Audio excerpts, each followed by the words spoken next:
Speed and Nguyen's Deep Dive podcast is an official podcast made by Speed and Nguyen with the voice made from Google's Notebook LM. Do not reproduce our podcast without permissions from the owner. Welcome to the Speed and Nguyen's Deep Dive podcast. Imagine, just for a second, that you are being handed a detonator. Okay, a detonator. I'm with you. Right, and if you push this button, you instantly vaporize billions of innocent people. I mean, men, women, children, just entirely wiped from existence. Which is obviously a horrifying thought. Exactly. Yeah. But here is the catch. If you refuse to push that button, if you decide to cling to your moral high ground, then everyone you have ever loved, along with your entire reality, just ceases to exist. Wow. So there's no third option at all. None. There's no miraculous last-minute superhero loophole. You just have to choose. And that impossible, soul-crushing trolley problem is basically the dark, beating heart of this new Avengers Doomsday trailer that is currently just breaking the internet. It really is. And, it fundamentally rewrites the rules of engagement for these characters. So? Well, we've spent nearly 2 decades watching heroes who firmly believe they can save everyone. Right, totally. The whole we don't trade lives thing. Exactly. The entire ethos of the Avengers is built on this premise that a third, better option always exists if you just fight hard enough. But this new footage basically throws that out the window. It completely strips it away. It plunges us directly into the grim mathematical realities of Jonathan Hickman's era of Marvel Comics. Which is exactly what we are dissecting in our deep dive today. We're skipping the superficial recap stuff. Yeah, anyone can see an explosion in a trailer and just cheer. Right. We are conducting a forensic, frame-by-frame examination of this puzzle box of a marketing campaign. There is so much to unpack here. There really is. We're diving into the underlying mechanics of these cosmic collisions shown in the footage and analyzing the brutal faction wars erupting between all these legacy characters. And we definitely need to unpack that viral, terrifyingly logical theory about Dr. Doom's true motivations. Oh, absolutely. The sheer density of what the Russo brothers have packed into these leaks and teasers is just staggering. I mean, it's no wonder it absolutely shattered post-COVID pre-sale records in a matter of hours. It's unprecedented, really. It totally is. So let's get right into the macro-level threat that's driving this entire narrative. Let's do it. The trailer opens with Robert Downey Jr.'s Dr. Doom standing in the shadows, and he delivers that chilling line. He says, "Something's coming. We shall be faced with an unthinkable decision." The delivery on that is just incredible. It gave me chills. And while he says it, the sky outside the window turns this sickening, visceral shade of blood red. And that visual cue is everything for this storyline. Right, because it's not just for dramatic effect. Exactly. The red sky isn't just a generic cinematic shorthand for impending doom. In the architecture of Hickman's New Avengers, that specific chromatic shift in the atmosphere signifies the opening of an incursion window. An incursion window. Explain that for us a bit. Basically, it means the barrier between two parallel universes has thinned to the point of structural failure. So another Earth is literally bleeding into our atmospheric space. And the trailer doesn't just, imply this. It actually shows us the terrifying scale of it. Yeah, that wide shot is wild. Right. There's that wide panoramic shot inside the newly renovated Avengers Tower. And on the massive tactical view screen in the center of the room. The holographic display. Yeah, the holographic display. We aren't just looking at two globes colliding. No, it's much worse. It shows 3 distinct Earths caught in a shared gravitational death spiral. It's Earth 616, the 828 universe of the Fantastic Four, and the 1005 X-Men universe. Which is a geometric nightmare, by the way. A 3-way incursion is practically unheard of. Why is 3 so much worse than 2? Well, normally an incursion gives the inhabitants of the two colliding Earths roughly an 8-hour window to resolve the overlap. Okay, 8 hours. Right. And the point of impact is always Earth. It acts as the cosmic anchor point. If those 8 hours expire and the Earths physically touch, the two entire universes, the infinite expanse of both realities, annihilate each other. Just gone. Instantly. So, adding a third Earth to that collision exponentially accelerates the timeline. It complicates the gravitational physics of the event beyond measure. Which forces our heroes into that unthinkable decision Doom mentioned earlier. Exactly. Because the only way to stop the incursion and save your own infinite universe is to shatter the anchor point of the other. You have to destroy the invading Earth before the collision happens. It's the ultimate trolley problem on a cosmic scale. Right. And looking at the history of the Illuminati in the comics, I'm guessing we are going to see the live-action debut of the antimatter bombs. The antimatter injectors, yeah. Injectors, right. Devices engineered not just to blow up a planet, but to violently crack a planet's core and instantly destabilize its molecular structure. Just deleting it from the sky. Yeah. Effectively removing it from the cosmic equation, yes. Building a weapon of that magnitude requires a level of pragmatic ruthlessness that completely shatters the superhero community. I mean, I noticed Reed restraining Cap in one of the blink-and-you-miss-it flashes of combat, and my immediate thought was, Reed has already done the math. Oh, without a doubt. He knows they have to pull the trigger. He probably built the bomb himself, and he's physically stopping Cap's idealism from dooming them all. That is the exact ideological chasm that defines this story. White is the ultimate pragmatist. Right. When faced with the extinction of everything, he looks at the grim calculus and accepts the burden of becoming a mass murderer to save his family and his universe. While Captain America is, well, he's Captain America. Exactly. He is the immovable object of morality. He simply will not compromise on the sanctity of life, even if the math proves him wrong. Which is heartbreaking. It is. When the man holding the detonator realizes the man trying to stop him would rather let two universes die than compromise his soul, violence is the only remaining language. And that level of desperation, watching the intellectual and moral pillars of the Avengers fracture over an impossible math problem, it's exactly the kind of vacuum that breeds this massive hero-on-hero warfare we see dominating this second half of the footage. The alliances aren't just shifting, they are violently disintegrating. Because the stakes have transitioned from ideological to immediately existential, right? Precisely.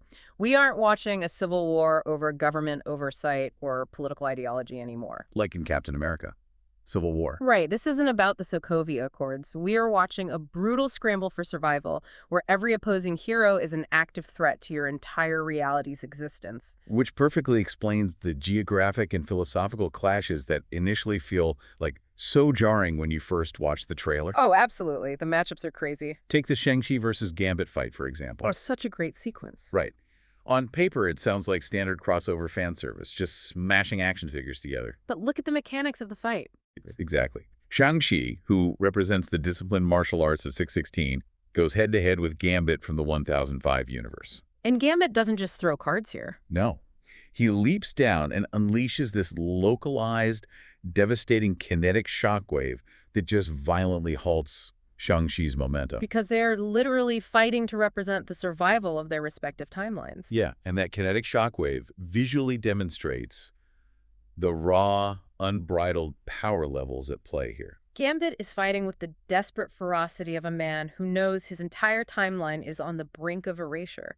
There is no holding back. Not at all. It also highlights the tragedy of the event. I mean, these are individuals who, under any other circumstance, would be fighting side by side. Totally. It gets even darker when you look at the espionage level of this war. Oh, the Yelena sequence. Yes, we see Yelena Belova moving through a ruined facility, weapon drawn, clearly hunting someone. And suddenly, she's locked in this brutal, close-quarters knife fight with Mystique. It's so fast-paced. And mid-grapple, Mystique seamlessly shapeshifts into an identical version of Yelena. Which is an incredibly slick, modernized homage to that famous Wolverine versus Mystique Wolverine fight from the 2000 X-Men film. I completely forgot about that. But you're right, it functions as a brilliant visual callback. But narratively, it amplifies the overwhelming paranoia of an incursion. Because you can't trust anyone. Exactly. When universes bleed into one another, infiltration is inevitable. You cannot trust the faces of your allies because you don't know which universe they belong to. Or if they are a shape-shifting operative sent to sabotage your survival efforts. Right. The psychological toll of that paranoia is just as damaging as the physical conflict itself. And that paranoia perfectly contextualizes the massive standoff we see later between Wakanda and Talokan. The tension there is palpable. It seems whatever tentative peace they established at the end of Wakanda Forever has completely evaporated under the pressure of the incursion. It's not just a localized border dispute anymore. No. We see Black Panther, M'Baku, and Bucky Barnes standing shoulder to shoulder with Sue Storm and the Thing, and they are entirely surrounded by Namor's forces. Which tells us that factions are forming across multiversal lines based on utility and immediate tactical needs. That makes a lot of sense. The Fantastic Four aligning with Wakanda suggests a pooling of technological and intellectual resources. Reed, Richards, and Shuri working in tandem would be a formidable force in trying to solve the incursion mathematics. But they need a secure location. Yes, and perhaps access to vibranium, which puts them in direct conflict with Namor. And Namor is not holding back at all. We get this awe-inspiring, almost biblical shot of him literally parting the ocean floor. It's a stunning visual. It's framed like Moses in the Ten Commandments, dividing millions of tons of water to expose the Wakandan allied forces. But what caught my eye wasn't just the water, it was what he was wearing. Ah, yes, the suit change. He's ditched the traditional regal attire from Wakanda Forever for this very specific utilitarian black bodysuit with blue accent scales. That is the 1973 moisture suit. Okay, tell me about that. It was first seen in the Submariner run, and that is a vital piece of visual storytelling. Namor's physiology requires water to maintain his peak strength. Right. In Wakanda Forever, he relied on localized water sources or water bombs to hydrate during surface combat. Exactly. But the moisture suit is designed to continually cycle hydration, allowing him to operate on land indefinitely at maximum lethality. Wow. So he isn't planning a skirmish? No. He has outfitted himself for a protracted, unending surface war. And on the other side of that part at sea, we see Sue Storm pushed to her absolute physical limits. Her shields are doing a lot of work there. She has her hands thrust forward, and you can see the sheer strain on her face as she generates these massive glowing force fields to hold back the walls of the ocean that Namor is trying to collapse on them. The kinetic energy required to hold back millions of gallons of deep-sea water pressure is unfathomable. It establishes the terrifying power scaling of this conflict. I mean, we are watching gods, kings, and Omega-level mutants unleashing their full potential on each other just to secure a foothold on a dying planet.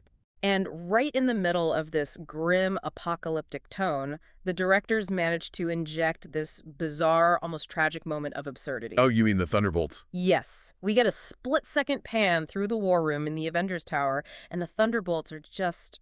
they are just there. Standing around in the exact outfits from their 2025 post-credits scene. The juxtaposition is totally intentional. Yeah. You have the weight of multiversal extinction bearing down, and then you cut to David Harbour's Red Guardian in his ill-fitting, copyright-dodging tactical suit. The baby seal butt suit, I love it. And Bob Reynolds, the Sentry, arguably one of the most dangerously powerful beings in existence, is standing in the middle of a high-stakes tactical briefing wearing a dressing gown and sandals. It's hilarious, but also kind of sad.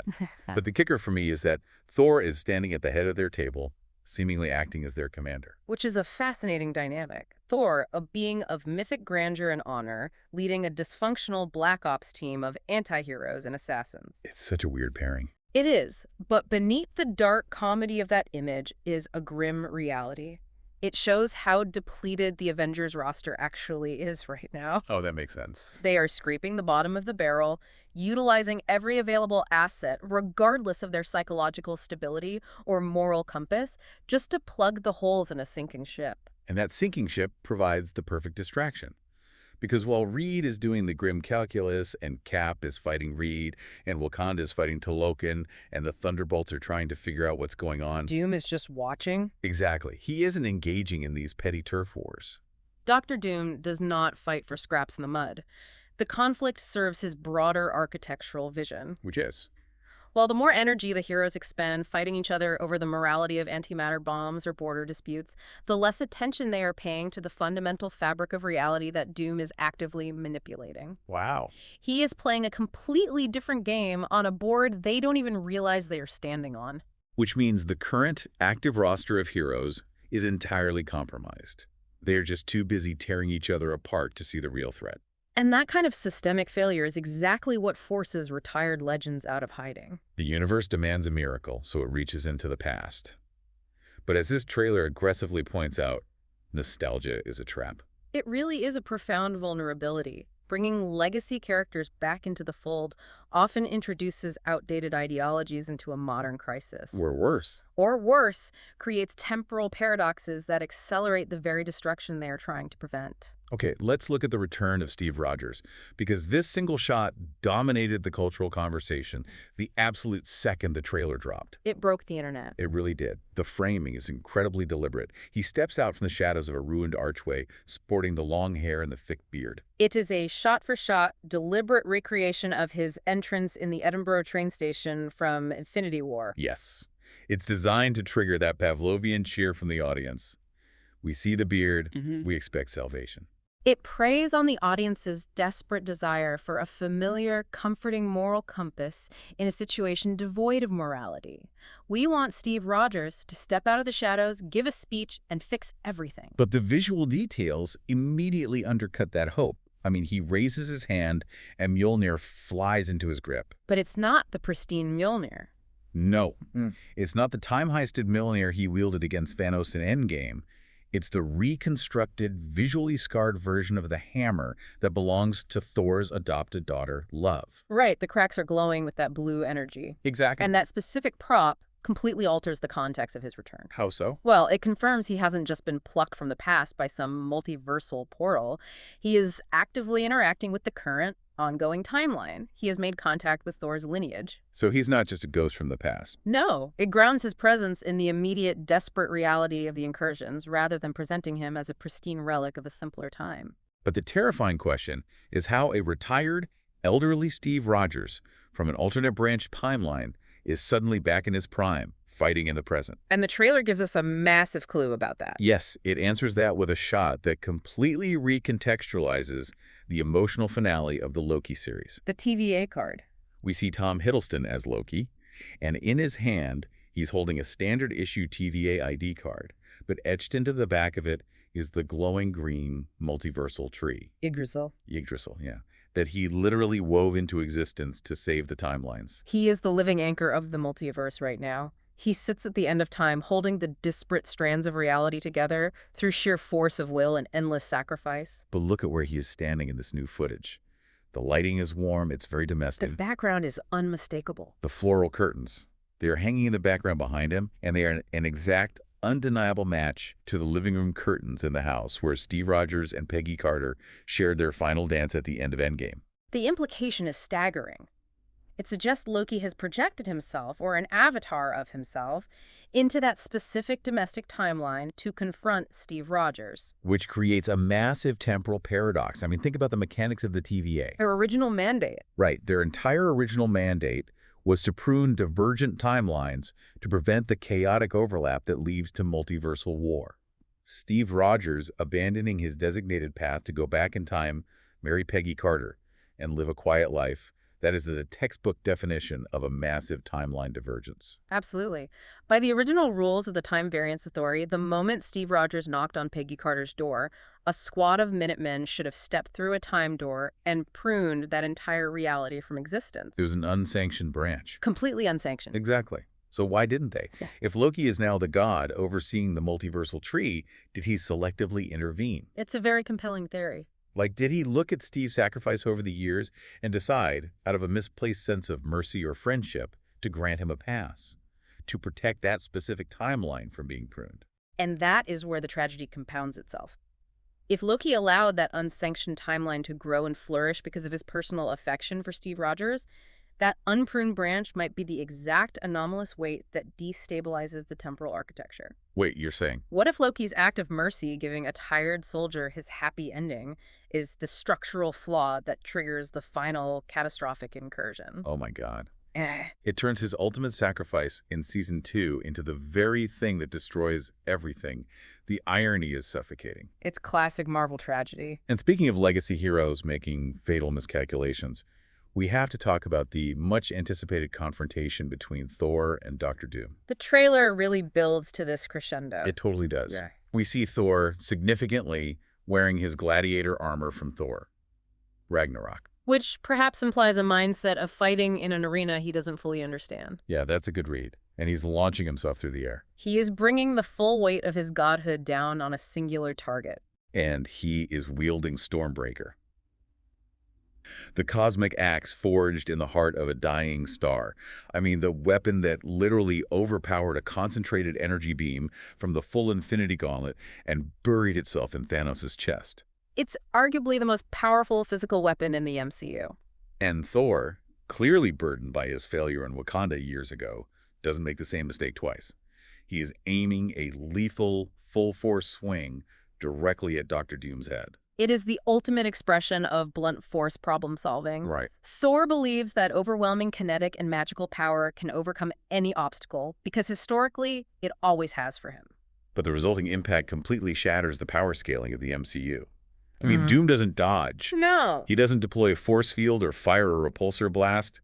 He stands perfectly still, raises his hand, and catches the blade of Stormbreaker with just 2 fingers. 2 fingers. It is an exertion of absolute casual dominance. It's terrifying. The kinetic energy of that swing should have leveled a city block, and Doom absorbs it like it's absolutely nothing. It completely redefines what we are dealing with.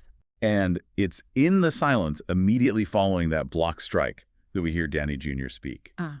And he isn't doing the rapid-fire charismatic Tony Stark delivery. Not at all. The cadence is slow, methodical, and heavily laced with a deliberate Eastern European accent.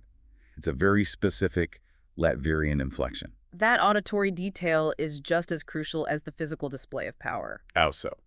Well, when the casting was announced, a significant portion of the audience assumed this would merely be an evil Iron Man, a variant of Tony Stark who turned bad. Yeah, the superior Iron Man theory was everywhere. Exactly. But by demonstrating an incomprehensible mastery over cosmic magic and physics, stopping a god's weapon with 2 fingers, and utilizing that specific accent, the filmmakers are drawing a hard line. They're saying this isn't Tony. Right. They are establishing that, regardless of the face beneath the mask, the entity we are dealing with is Victor Von Doom. The ego, the intellect, the terrifying capability, it is purely Doom. The in-universe confusion for these characters must be paralyzed. Oh, without a doubt. I mean, they are fighting the faces of their friends, their realities are collapsing, and their heaviest hitters are being swatted away like flies by a man who looks exactly like their greatest fallen hero. It's a psychological nightmare. But what I find truly brilliant is how that in-universe paranoia is bleeding out into the real-world marketing campaign. The Russo brothers are masters of this. They really are. Joe and Anthony Russo aren't just dropping trailers, they are orchestrating an alternate reality game that demands you, the audience, become just as obsessive as the characters. They are weaponizing the modern culture of media consumption. Yeah. In an era where every frame of a trailer is dissected on social media within minutes, attempting to hide secrets through traditional marketing is pretty much futile. So what do they do instead? Instead, the Russos have leaned into the dissection. They have provided the scalpel and told the audience to start cutting. Let's analyze that cryptic Instagram post they dropped. Over the past month, we got 4 distinct character-focused teasers, right? One for Steve Rogers, one for Thor, one for the X-Men, and one highlighting Wakanda and the Fantastic Four. 4 distinct pillars of the narrative. Right. And following the final release, the Russos posted a single caption on Instagram. It said, "What you've been watching for the last 4 weeks are not teasers or trailers. They are stories. They are clues. Pay attention. #Doomsday has begun." It is a direct provocation. It feels like a challenge. Because it is. They are explicitly telling the viewer that the passive consumption of these videos will yield nothing of value. You must actively engage with the material to understand the narrative structure they are building. And when you issue a challenge like pay attention to a fan base this dedicated, the internet immediately goes to work. Oh, they tore it apart. Because the most glaring anomaly in those 4 videos wasn't the footage itself, but how they ended. Each video concluded with a massive Doomsday clock graphic ticking down, accompanied by a very specific sequence of numbers. The numerical codes. A classic cryptographic lore. Exactly. Steve Rogers' video ended with 11.24.15. Thor's ended with 11.16.15. The X-Men code was 11.11.15, and Wakanda was 11.04.15. And the immediate reaction online was frantic numerology. People were going crazy. People are adding them up, looking for release dates, corresponding them to specific comic book issue numbers or biblical verses. The math is getting chaotic. So do you think the numbers actually mean something? While the specific numbers might ultimately serve as a red herring to keep the more conspiracy-minded fans occupied, the structural cadence of the releases is undeniable. The weekly drops. Right. These are not disparate highlight reels, they're prologues. They are meticulously crafted vignettes designed to establish a shared thematic foundation across seemingly disconnected corners of the multiverse. And by synthesizing the thematic tissue connecting those 4 specific teasers, the internet hive mind has birthed a theory that is currently going viral. Ah, yes. The big one. And honestly, it completely redefines Dr. Doom's master plan. It takes him from being a standard conqueror and turns him into something far more insidious and, strangely, far more logical. It is perhaps the most cohesive piece of predictive analysis I've seen regarding this film, precisely because it unifies every seemingly random element of the marketing campaign. The community is calling it the Children of the Multiverse theory. A fitting title. The core premise argues that Avengers. Doomsday isn't primarily about the destruction of the multiverse through incursions. The incursions are just the backdrop. The ticking clock. Exactly. The actual plot is a highly coordinated multiversal heist. But Doom isn't gathering Infinity Stones or vibranium.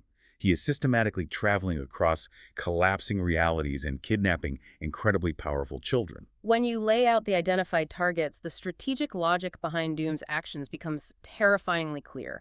He is curating a very specific demographic. Let's look at the roster of alleged targets. First, Franklin Richards. The son of Reed Richards and Sue Storm from Earth 828. In the comic lore, Franklin isn't just a mutant, he is a reality warper. He possesses the Omega-level ability to literally weave new universes into existence from nothing. Think about it. If you are a man observing the total collapse of all known realities, a child who can fundamentally author a new universe is the single most valuable resource in existence. That makes so much sense. Target 2. Rachel Summers, the daughter of Cyclops and Jean Grey from the 1005 X-Men timeline. She's an immensely powerful telepath and telekinetic, often tied to the Phoenix Force, capable of moving celestial bodies and manipulating minds on a planetary scale. Another incredibly powerful asset. Target 3. Love, Thor's adopted daughter, who is literally born from the cosmic entity Eternity. She wields reconstructed Eurometal and possesses inherent cosmic awareness. In Target 4. Potentially the offspring of Steve Rogers and Peggy Carter from that branched timeline we discussed earlier. And we must also factor in the very deliberate, highly emotional framing of Scott Lang in the trailer. Yes. The Ant-Man footage. It's incredibly brief but devastating. We see Scott Lang in his suit, pulling his helmet back and sharing a tearful, desperate kiss on the forehead of his daughter, Cassie. It's a very poignant moment. And the detail that stands out is that Cassie is sporting comic-accurate blonde hair in this shot. It is framed like a final goodbye. It really is. It feels like a massive, unavoidable death flag for Scott Lang. He looks like a man who is about to sacrifice himself to buy his daughter time to run. Which perfectly aligns with the kidnapping theory. What makes this theory so robust is how it serves as the master key to the Russo brothers' riddle. The pay attention riddle. Exactly. They told us to pay attention to the stories in those 4 teasers.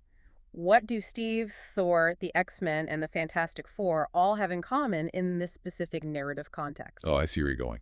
They're all dealing with the legacy of parenthood, the protection of the next generation, or the profound grief of losing a child. It's the perfect connective tissue. It explains why these specific factions are the focal point. They aren't just fighting each other over the morality of antimatter bombs. They are united in their desperation because Dr. Doom crossed the line. A very personal line. He didn't just attack their planets. He took something deeply, profoundly personal from them. It's a brilliant narrative pivot because it entirely recontextualizes Doom's villainy. I mean, In lesser adaptations, Doom is reduced to a petty tyrant who wants to rule the world simply to stroke his own ego. But the Victor Von Doom, written by Jonathan Hickman, is driven by a cold, insurmountable logic. right. He looks at the multiverse, sees the incursions, and recognizes that reality is terminally ill. Furthermore, he looks at the Illuminati and the Avengers and sees a group of paralyzed idealists who will argue about ethics until the sky falls on them. So in his mind, it's like he's watching the greatest library in the world burn to the ground. Yes. And while the Avengers are outside arguing over how much water to use so they don't damage the carpets, Doom is running through the aisles, ripping the best, most magical pages out of the rarest books so he can bind his own masterpiece later. That is an exceptional analogy. Really, it hits the nail on the head. He isn't kidnapping these children out of sadism or a desire to inflict pain on their parents. You guys is doing the right thing. He views himself as a savior making the hard choices. He is gathering the foundational building blocks, the most powerful genetic and cosmic material across a dying multiverse to seed a brand new, stable reality. Battle world. Exactly, a battle world, constructed from the salvaged remnants of dead universes, which he will benevolently rule to ensure its survival. Which brings us to an incredibly difficult moral conundrum. I'm listening. I have to play devil's advocate here, because if you really follow the logic of the trolley problem to its conclusion, if Doom is the only person who possesses the intellect and the ruthlessness to actually build a multiversal arc to survive this cosmic apocalypse, while our heroes are busy beating each other to death over border disputes and theoretical ethics, Right. is Doom actually the bad guy? Or is he just the only adult in the room willing to do the dirty work of survival? That tension is precisely what elevates Doom above almost every other antagonist in comic history. It's so compelling. His methodology is abhorrent. He employs kidnapping, murder, and multiversal theft. But his ultimate objective is the preservation of existence. He's playing the long game. He views the hero's refusal to compromise their morals as a luxury the universe can no longer afford. He is willing to damn his own soul to ensure that something survives the fire. It makes him so much more dangerous than Thanos. I mean, Thanos was a zealot who wanted to wipe out half of all life to achieve a twisted sense of balance. A mad titan, literally. But Doom wants to control and preserve all of life because he fundamentally believes no one else is competent enough to do it. Thanos wanted massacre. Doom wants a monopoly on existence. And when you arm a villain of Doom's intellect with a logically sound justification for his atrocities, he ceases to be a traditional bad guy and becomes an ideological mirror that forces the heroes to confront their own inadequacies. The philosophical and physical stakes are just astronomical. They really are. Let's pull all of this together for the listener to see the full scope of what we're dealing with. The MCU is currently accelerating toward a catastrophic three-way incursion between the mainline 616 universe, the Fantastic Four's reality, and the X-Men's timeline. The clock is ticking down. The sheer terror of this impending collision has shattered the superhero community, pitting idealists against pragmatists, and leading to brutal, tragic wars over resources and the deployment of planet-cracking antimatter bombs. And in the midst of that chaos, the return of legacy heroes is offering false hope. Like Loki. Right, Loki is armed with the power to casually halt Stormbreaker. He is executing a methodical surgical strike across the multiverse, harvesting god-tier children like Franklin Richards to act as the mortar for his new universe. The heroes aren't just fighting to save their planets, they're fighting to get their kids back from a god who thinks he's saving them. The emotional weight of this movie is going to be crushing. It is going to be a very, very long wait until December 18th, 2026. It feels like an eternity. It really does. But before we sign off, I want to leave you, the listener, with a final lingering thought to mull over. Something that builds on the foundation of the Hickman run, but flips the entire narrative on its head. An ethical inversion. Let's hear it. Okay, let's assume Dr. Doom's plan works. He successfully navigates the incursions, uses the reality warping powers of these stolen children, and manages to stitch together a new, stable, perfectly functioning universe out of the wreckage. He creates Battleworld. Right. He creates Battleworld. Yeah. And it is a safe haven where reality is no longer collapsing. If our surviving heroes then rally together, breach his defenses, and defeat him with the intention of tearing down Battleworld to restore the old, chaotic, flawed multiverse, don't the heroes technically become the destroyers of a perfectly functioning reality? Oh, that's heavy. Right. If Doom actually saves existence and the Avengers break his new world just to get their old lives back, who truly holds the moral high ground? It is the ultimate evolution of the trolley problem, and it is a question that challenges the very definition of heroism. See you again in the next episode of this podcast.